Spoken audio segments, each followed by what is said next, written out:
Assalamu alaikum құрметті жазылушылар.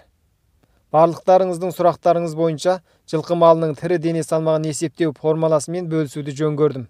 Әдетте жылқы дене салмағын есептеудің бірнеше түрлі формуласы бар. Соның ішінде дәлдік дәрежесі 90%-дан жоғары, әрі барлық жылқы нәсіліне үйлесетін тамаша формуламен бөлісетін боламын. Ол үшін бірінші, алдымен жылқының кеуде орамын өлшеп аламыз. Екінші, дене ұзындығын өлшейміз.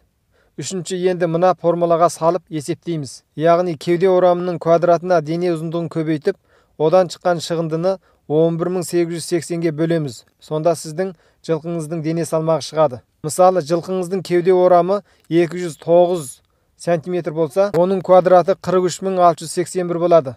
Енді осы шығындыға 190 см дене ұзындығын көбейтеміз. Сонда 8299390 шығады.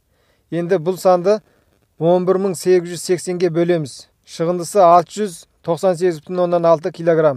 Яғни бұл сіздің жылқыңыздың дене салмағы. Не үшін 11880 деген санға бөлеміз деген сұрақтар туындауы мүмкін. Өйткені бұл тұрақты бөлгіш саны, яғни бұл өзгермейді. Жылқыларда 11880 санына бөлесіз, ал сиыр түлігінде 10800-ге бөлесіз. Сонда сіздің малыңыздың дене салмағы шығады. Осы санды ұмытпай сақтап алу керек. Видео пайдалы болса лайк басып, арнаға жазылып қолдап қойыңыздар. Бұдан да басқа құнды ақпараттар YouTube арнамызда үнемі жолданып отырады. Келесі видеода кездескенше сау саламат болыңыздар.